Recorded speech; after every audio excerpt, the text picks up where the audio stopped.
Imagine it. The year is 1801. The Napoleonic Wars are raging, and Austria and France have signed a peace treaty, as have Spain and Portugal, as have Napoleon and the Pope.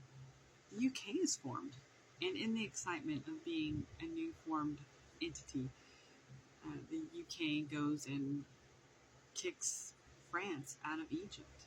While they're out there pushing France out, they decide to do their first census and discover that there are 10 million people living in Great Britain. In other parts of the world, Russia has its first Romanov Tsar. There's a riot in Bucharest where 128 Jews are killed. Haiti declares independence. Explorer Matthew Flinders decides that actually Australia is one big island. Pirates have declared war on the U.S. In fact, it's actually the U.S.'s first foreign war. And finally, speaking of the U.S., the very first president is being inaugurated in Washington, D.C.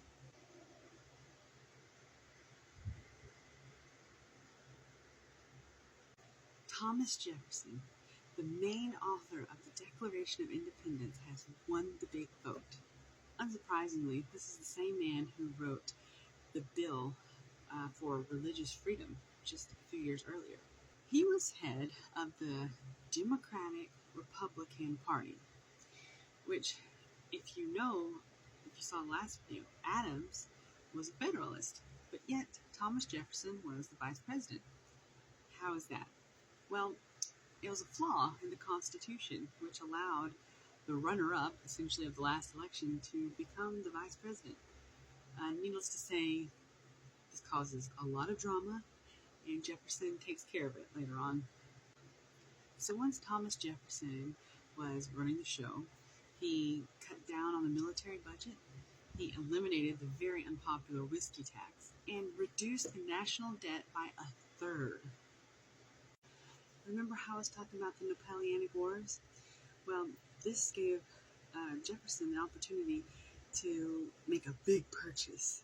And that big purchase was called the Louisiana Territory, and he bought it from Napoleon. Was it an effort to keep Napoleon away from bringing his wars across the ocean?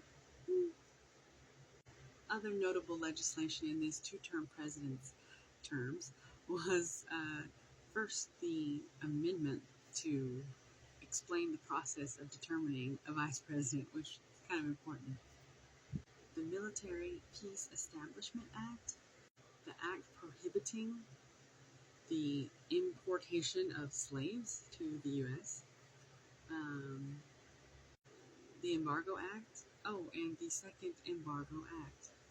Unfortunately, no matter what Jefferson tried to do to fix the situation going on with across the sea between France and the British and their issues with the American merchants through the Embargo Act, he couldn't get it right, and it was very unpopular.